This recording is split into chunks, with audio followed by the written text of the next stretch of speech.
Hi there, I'm Jim Evans, and I'm a retired naval aviator. I used to fly fighter jets, soft carriers, some 30 or 40 years ago, and for about 12 or 15 years, and thoroughly enjoyed it. Hi, I'm Jean Leclare, and I'm a commercial pilot on the corporate side, and I also have my flight instructor's rating. Well, when I was a kid, I was raised during the World War II, and as a youngster, used to watch the airplanes fly over the Washington, D.C. area. Got very interested in the bombers and the fighters that flew back in those days. And when I became a teenager, I built a lot of model airplanes and thoroughly enjoyed the different aspects of model flying.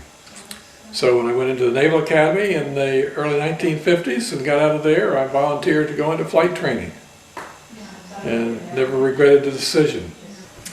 Actually, my mother was a pilot, and she did basic crop dusting type flying, just sort of, I guess leisure would be more. She didn't have a career in it, but she always had a passion for it. So she got me interested in it back when I was 16. Took some flying lessons, soloed, and decided I would make a career of it. So then I went on to Florida to one of the flight schools where I got my commercial licenses back in the early 80s.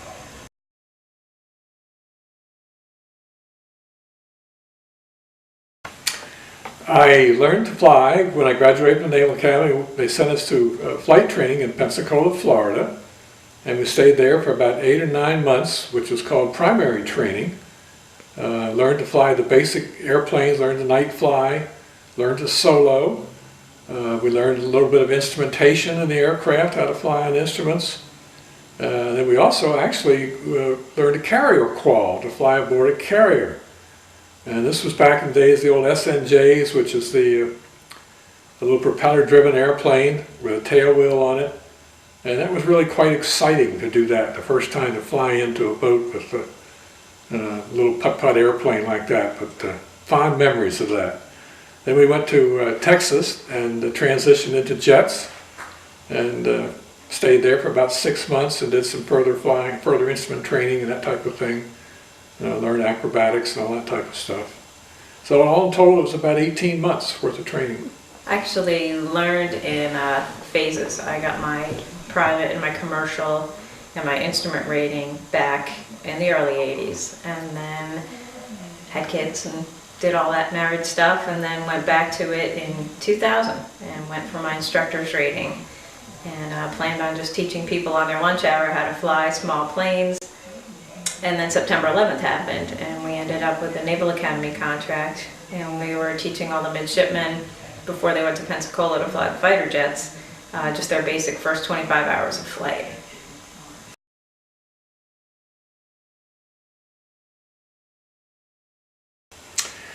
I think in my life the most difficult thing was learning to come aboard a carrier, particularly at night. That required a lot of intense attention to what you were doing, and it was kind of scary at times. And a lot of people had trouble with that. Nowadays they have instruments and electronics that make that part of it a lot easier, so carrier flying is a lot safer. But also very exciting. We were very proud of what we did. And we strutted around like night fighters. We were the good guys. Big stuff on a boat. I guess in this day and age, it's staying on top of all the restrictions in the airspace, because we've got, after September 11th, they changed a lot of, they basically govern the FAA and our government, make sure that nobody that shouldn't be in the airspace is in there. So you just need to make sure that you're always on top of that, and kind of in a paperwork sense. As far as flying the plane, it's all pretty much, you build on the skills, and landing a big plane is not that much harder than landing a small plane, and landing at night, you just get used to it all. So I'd have to say, skill-wise, there's nothing that intimidates me as far as flying planes. The first jet that I flew when I got out of flight training, and was an all-weather fighter in those days, was called the F-4D Skyray, built by Douglas Aircraft. And it was a delta wing aircraft. It didn't have a tail. section. It had one solid wing, shaped like a triangle. It was very innovative at that time. Had a very fast climb rate, but it was a very difficult plane to control. One of those things when you in a conventional airplane, if you push the stick to the left, the wings come up. In this airplane, because of the way it was designed, the elevons, you push the stick to the left and the airplane turned right on you. So you had to learn to fly it a lot with your rudders. The first 3 years I sat in the airplane, would fly that thing, it was a good bit of it was all with feet. And that was fine. We learned to fly very well, but when we transitioned to a newer type aircraft where you don't fly it as much with your feet, people laughed at us because we would be going along and say, "What are you shaking this aircraft for?" And we didn't even realize we were doing it. We were putting our feet into the maneuvers when it wasn't required. But the next airplane was the F-4 Phantom, McDonnell Douglas, and I was in the first Phantom Squadron in the Navy in 1960. This was back in the Cold War days, and our mission back then, prior to Vietnam, was all intercept incoming Russian bombers was a threat. So we were trained to fly at above 50,000 feet. We wore space suits. It's like they do today. We'd walk out to the vans with the little cooling unit in our hand and the suit all on, all wrapped up, and get up there with our, put the big globe helmet on and fly the airplane. But it was a lot of fun and very different.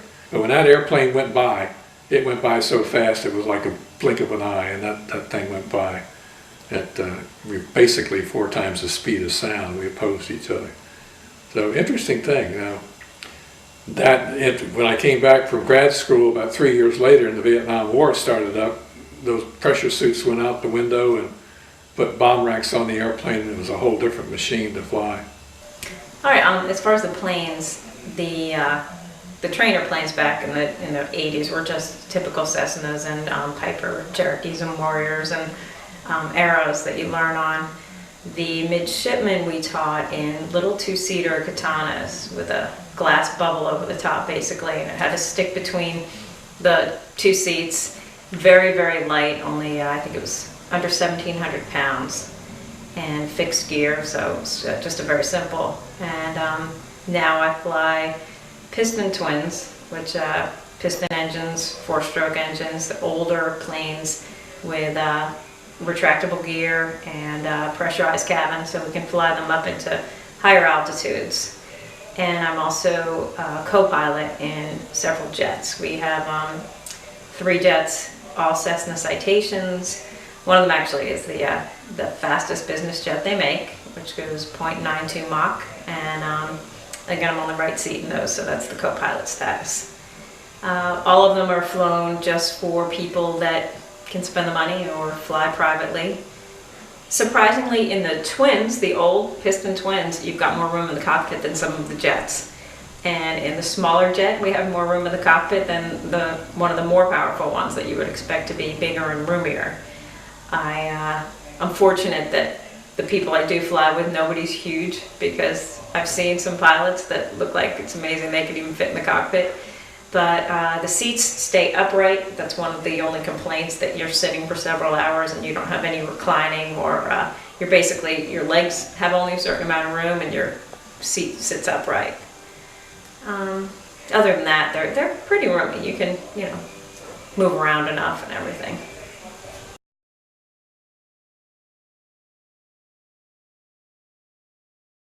I don't know that I have a single scariest thing, but always, as I mentioned earlier, the scariest thing was the night carrier landing. When we, in fact, in Vietnam, we would fly 12 hours on and 12 hours off on the line, so we almost always were night flying. And coming back aboard ship could be in any sort of rough weather where the deck was pitching, which would happen when you were in rough seas. And the way we had to fly what they called the meatball then, which was developed or maintained, not maintained, but described or determined the flight path for you to come into the boat. It was kind of hard to hold the airplane in the right place in the sky. And we were puckered quite frequently at the end of a flight. You're always hot and sweaty and trying to keep the thing in line, but that was part of the game, so we got used to that. But that was probably the most scariest.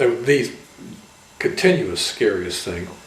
Flying in combat and getting shot at was scarier than anything else though. The first time you get shot at and realize that this is not a game anymore and people are shooting at you, this really registers a shock.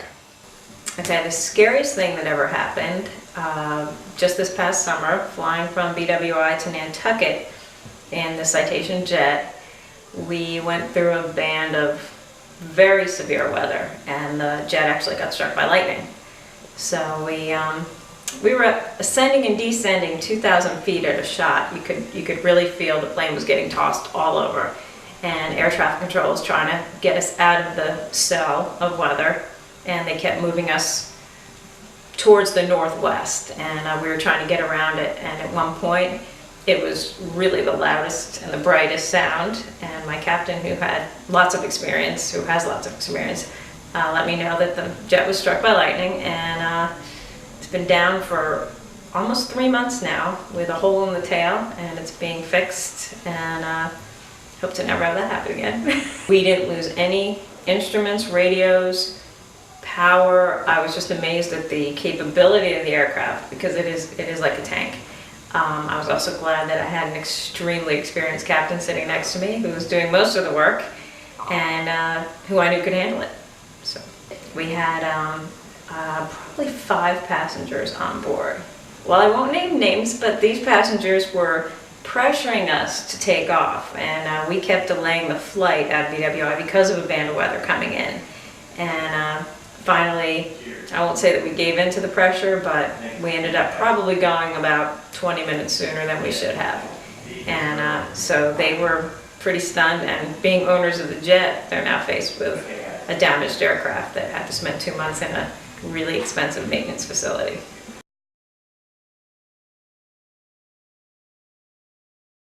Well, being a Navy pilot, the only interesting person I flew was myself for a long time, and then I had my radar observer was always in the back seat. But while I was training to learn to fly the Phantom, which was the 2-seat airplane, one of my hops, one of the training pilots that trained me, was Jim Lovell from Apollo 13.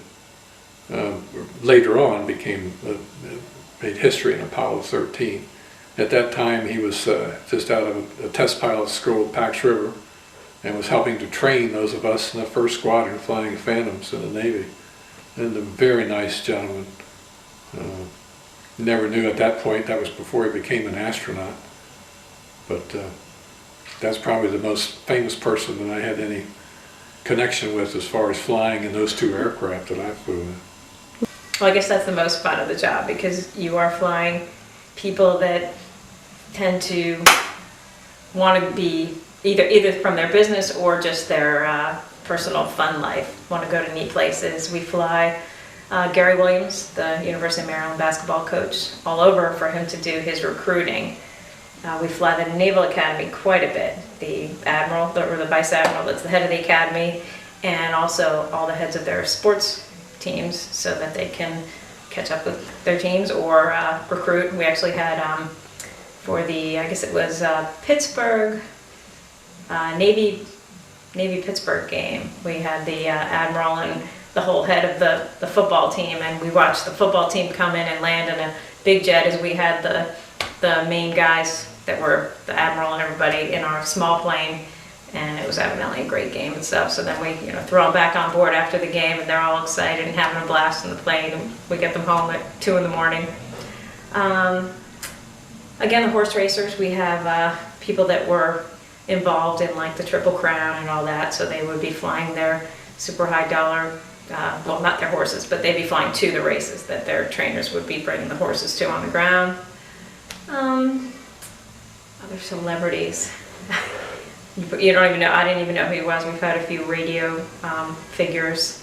One's a big conservative talk show host from Atlanta. He goes by the name of Man Cow. He was actually a pretty funny guy.